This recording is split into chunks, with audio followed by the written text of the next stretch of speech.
A massive operation in Gaza has just started, and it looks like this is the end of Hamas. The operation has the name Gideon Chariots, remembering the legendary warrior of Israel, Gideon. The goals of the operation are very clear: destroy Hamas, recover the remaining 58 hostages, and prevent future terrorism. And this is how it's gonna look. This is Gaza. You can see the population areas. So Israel ordered a massive evacuation of the civilians into the humanitarian areas. So this is already happening. Once this is done, then Israel will have a better position to destroy Hamas, which is still lurking in those urban areas. Here you can see a video from Gaza showing you the evacuation of civilians. So the civilians, as you saw on the graphic, are moving towards the south of Gaza. Meanwhile, when this is happening, the chariots of Israel have already begun the destruction of Hamas. And by the way, the tanks that Israel uses are called Merkava, which literally means chariot. That's pretty cool. And the Merkava tanks are widely accepted as one of the best tanks in the world. It even can go up with the famous American Abrams 1 tank. It is a machine like no other. Great protection for the crew, excellent defensive weapons, night vision that can help, and great mobility in difficult terrain. One of the best tanks in the world. So Hamas should be very, very worried now, because Israel is dispensing a lot of those chariots to Gaza. But the operation has also a second name which is important, and that's Gideon. So apart from the tanks, the Merkava, the chariots, there is also a famous biblical hero mentioned here. So what's up with that? So the story of Gideon we can find in the Tanakh, and really the area of the Jezreel Valley is the area where the action happens. So what you can see here in green color is the area of the Jezreel Valley, and the purple color shows you the mountains around the Jezreel Valley, where the Israelites were hiding from the Midianites that were coming to the Jezreel Valley and raiding the area. Of course, this was very problematic because the Israelites wanted to be in the Jezreel Valley because it's the best farming area. But they often had to escape this area because the Midianites were very often coming, taking all the food, raiding the area, killing everybody who was not hiding, and that was the situation. Not a very good situation. And again, just to give you some context, you're looking now at the different nations that lived in Canaan before it was conquered by Israel. So Israel did conquer a lot of the territories. The green color now shows you the territories that the Israelites were able to control. And obviously it was not all the territories that they were supposed to conquer. And that was a big problem. But the Midianites were not local people. They were not local to Canaan. They were coming from a far away land. They were coming to Canaan, raiding this land. And they were not fighting the army of Israel. They were killing the innocent. And this is the connection between Midian and modern Hamas, which also killed innocent civilians. But God has chosen Gideon for an incredible mission.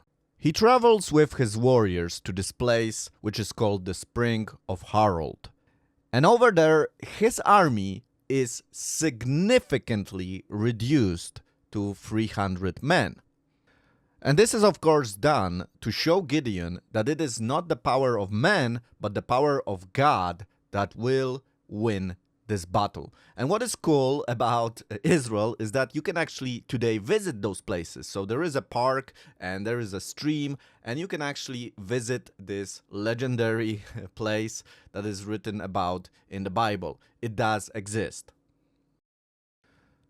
So, as we follow the story, Gideon's small attack unit was getting ready to attack not only the Midianites, but now also the Amalekites that have joined them against Israel.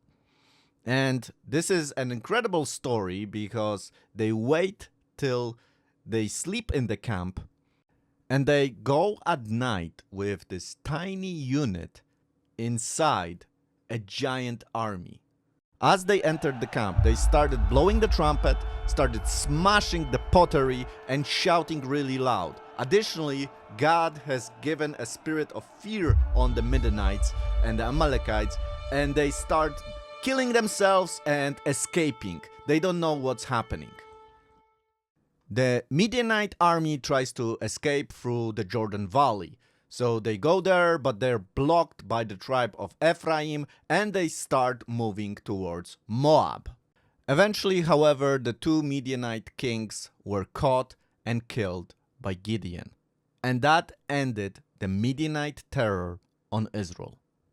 Now, how is this story relevant to what is happening today in Israel? Well, there are a lot of similarities. You see, Hamas attacked Israel and they attacked the innocent. As the Midianites, they took the spoils, they took the hostages toward their territory. Then, from the safety of their territory, once again, they attacked Israel with rockets. Let me just go through a few of the similarities between the two attacks. So, both attacks were sudden and devastating. The Midianites attacked during harvest, and Hamas attacked during a holiday, Simchat Torah. Both attacks terrorized and intimidated civilians. The Midianites caused the Israelites to hide in caves. During the Hamas attack, the civilians of Israel had to hide in bunkers, in basements, and even there they were not safe. Because it was the holiday of Simchat Torah, the Israeli military was not ready, and that's why Hamas had bigger numbers of the people that attacked. Both Hamas and the Midianites attacked when Israel was weak. Hamas attacked when Israel was facing internal struggles, protests, many divisions. They struck when Israel was weak. We also saw many miracles during October 7th. Many people survived, many people by a miracle were saved. And it was also a wake-up call for Israel, a time of unity and a time of prayer. Many people in this horrible situation turned their face toward God.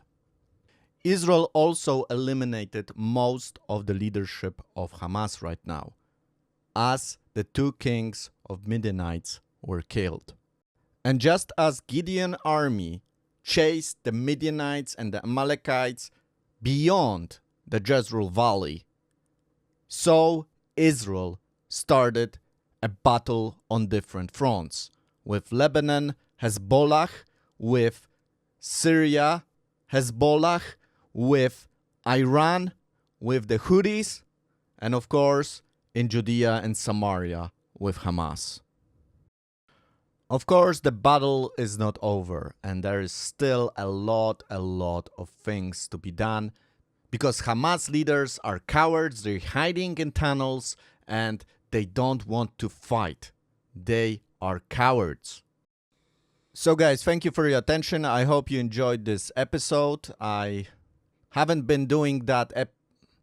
I wasn't doing a lot of updates recently because I was busy with walking around Jerusalem, but I will continue trying to update you. The maps, the simulations you saw, I made myself. So if you would like to support my work, the best way to do it is through Patreon. I will leave all the links in the description of this video. Thank you very much. Please subscribe to the channel, like this video, and hit that bell button for future notifications of new videos. Have a great day. Shalom.